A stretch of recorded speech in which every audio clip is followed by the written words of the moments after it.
Korea Utara putuskan hubungan diplomatik dengan Malaysia. Rusia tegangan tinggi dengan menarik duta besarnya dari Washington. Biden menyerang Putin dengan mengatakan Putin itu pembunuh. Timur Tengah sekarang memanas, mulai bedil-bedilan lagi. Ledakan bom di mana-mana di banyak negara. Lalu tim Detasemen Khusus atau Densus 88 Polri menjemput 26 terduga teroris yang berafiliasi dengan ISIS di Makassar dan Gorontalo beberapa minggu lalu. Para terduga teroris ini diketahui berasal dari kelompok bernama Ihwal Pakwato yang bekerja sama dengan Jamaah Ansarud Daulah atau JAD. Ternyata tetap aja ada bom gereja di Makassar, tetap kecolongan. Kemudian juga ada ledakan besar di kilang Balongan, mirip kilang minyak Aramco yang di drone. Ada apa sih sebenarnya yang terjadi? Sebentar, kita nggak mau komen dulu ke sana detailnya. Sabar ya, sebenarnya kita udah tahu, tapi sabar ya, itu kita skip dulu. Baiklah, kita tambah lagi fakta yang lain. COVID di Tiongkok terpaparnya turun drastis. COVID di Amerika dalam 2 bulan ini terpaparnya juga turun drastis. Namun di Arab Saudi masih ketat membatasi penerbangan internasionalnya.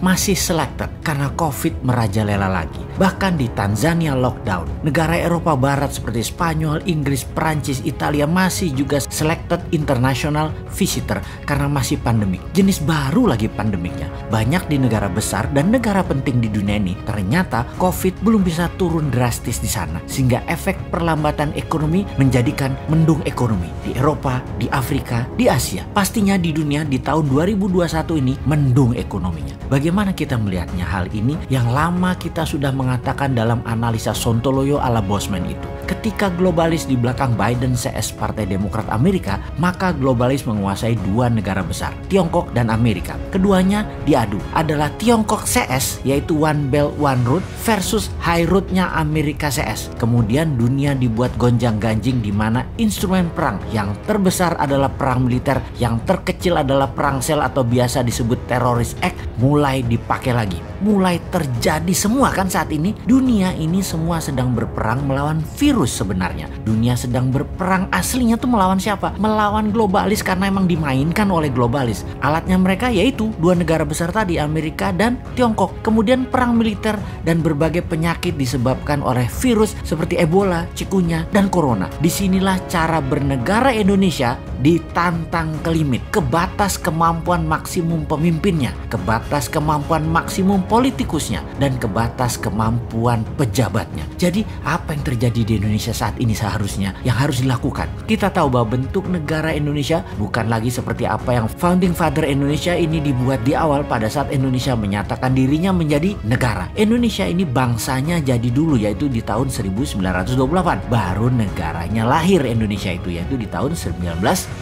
Bergesernya bernegara saat ini karena kekuatan parlemen yang menguat ditambah kekuatan partai yang mencengkram dunia perpolitikan di Indonesia. Kita bukan lagi bentuk negaranya presidensial, tapi parlementer. Karena itu ketika parlemen bertaring terlalu kuat, siapapun presidennya tidak akan bisa main gigi 5. Full throttle itu tidak mungkin. Tetap harus bagi-bagi kekuasaan dan bagi-bagi permen keuangan. Lalu yang jadi masalah adalah pengetahuan bernegara masyarakat juga parah, dibuat jadi rendah. Jadi yang memegang kendali bernegara tinggal mainin aja apa pendapat rakyat, apa pendapat mereka. Rakyat manut, nonton, gak bisa buat apa-apa. Contohnya mulai digulirkan wacana presiden 3 kali, di mana muncul kampanye mempropagandakan bahwa calon terkuat Jokowi Prabowo di tahun 2024. Lalu ada berita mengejutkan kalau Jokowi mencalonkan ketiga kalinya, hasil survei ternyata nama SBY melawan dengan kuat. Bahkan saat ini leading. Nah lo bingung gak tuh kaum old mind? Kalian ini gak pernah selesai berdrama ya. Lalu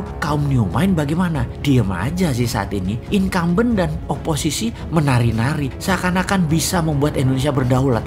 Ternyata sulit juga ya. Banyak orang yang gak tahu kalau saat ini Indonesia dipengaruhi Tiongkok dan IMF secara absolut. Banyak yang gak sadar dan banyak yang gak tahu. Paling banyak adalah yang gak peduli. Begini deh, kan 3 kali presiden menjabat masih wacana. Bagaimana kalau kita tambahkan wacana lagi, yang lain lagi? Ini kalau old mind punya nyali dan old mind punya kesadaran bernegara, yaitu cinta rakyat. Saat ini old mind berkuasa 100% di parlemen dan di pemerintahan. New mind di pinggiran, tak bertahan bersaring tak berkuasa. Namun demi bangsa dan negara, beranikah sistem bernegara kita Indonesia tercinta ini untuk Pilpres nanti lepas threshold 20% suara parlemen untuk calon presiden bisa dicalonkan. Suara 5% saja dan boleh mengajukan sepasang. Jadi banyak partai tidak harus berkoalisi. Terbukti 4 kali Pilpres gabungan partai-partai calon presiden dan wakilnya tidak pernah terlalu cantik pasangan keduanya setelah menjabat. Jadi bagaikan pasangan nikah tanpa cinta. Ya sudah,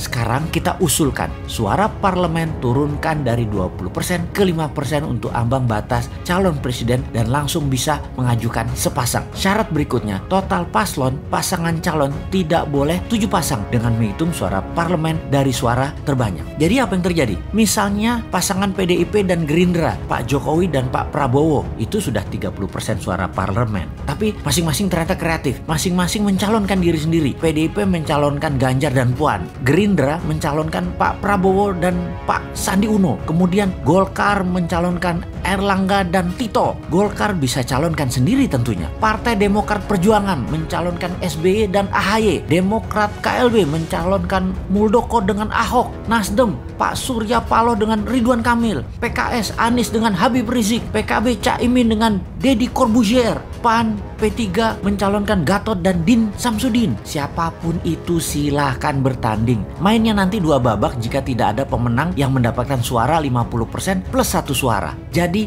tanding ulang 2 yang teratas. Dengan demikian peluang putra bangsa terbaik untuk bisa membangun bangsa negara menjadi terbuka lebar. Lalu kita dengan santainya bertanya, maaf itu semua calon tadi rasanya old mind semua deh. Yang new mind mana? Oh ada. Bagaimana kalau Pak Jokowi 3 kali wakilnya si Sontoloyo ini? Piye Pak? Cocok iki kombinasinya.